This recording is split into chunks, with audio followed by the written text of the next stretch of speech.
Am 20 milltir a mwy ar hyd arfordir siroedd Conwy a Dinbych, mae llwybr beicio cenedlaethol 5 a llwybr arfordir Gogledd Cymru yn ymestyn o'r Gogarth Fawreddog yn Llandudno hyd at Dwyni, Mwyn, Gronant a Phrestatyn. Dewch i fwynhau y glanna amrywiol a hardd, ardal sy'n cynnig rhywbeth at ddant pawb. Llandudno, ar un llaw y Gogarth, a'r llall Trwyn y Fuwch, a'r olygfa yn fwyn o fôr a mynydd. Mi gewch chi wylio adar y môr yn esgyn ar y gwynt a morloi yn torhulo ar y traeth.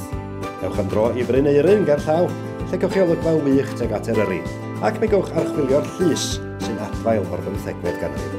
Neu alw i weld coedwigoedd Pwll Crochan a'r Glyn, dwy hafan o goetir a fewn tafliad carreg i brysurdeb Bae Colwyn. Tua'r dwyrain mae Mynydd Marian, lle gewch chi olygfa drawiadol o fôr a mynydd. Dyma gynefin y Tegeriana, y Pili Pala, a Cheia a Gwergloddia o flodau gwyllt. Yn nes at y môr, dewch yn ôl at llwybr beicio cenedlaethol rhif 5 trwy'r Rhyl a Phrestatyn, llwybr sy'n cysylltu â'r rhwydwaith o lwybrau beicio lleol. Mi gewch chi chwarae yn y dŵr, neu ymlacio ymhell o sŵn y byd, ac fydd yna damaid y fwyta yn y cabanau ar hyd y ffordd. Rhyl, dyma chi le sy'n ganolfan rhagoriaeth ar gyfer beicio, ac mae trac pwrpasol Marsh Tracks i'r dim ar gyfer beicwyr mynydd a BMX. Ac yma eto, mae yna gilfacha tawel o dir glas o fewn cyrraedd hwylus i'w gilydd. Trowch wedyn tua'r de ar hyd llwybr beicio 84 a dilyn Afon Clwyd i weld adar y Foryd, a draw wedyn i Ryddlan, heibio'r castell a'r warchodfa natur leol.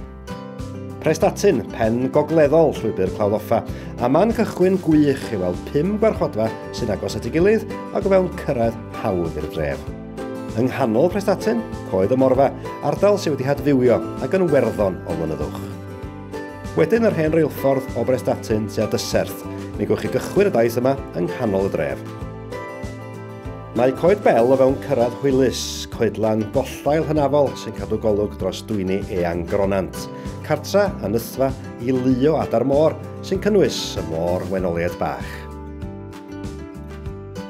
Mae'r cyswllt ffyrdd a rheilffyrdd yn hwylus, y parcio'n gyfleus ac mae yna doreth o wybodaeth ar y we ac ar hyd y llwybr.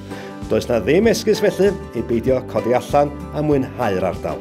Gwisgwch eich sgidiau cerdded, iro'r beic a pharatoi picnic, ac ewch gan bach ymhellach eleni.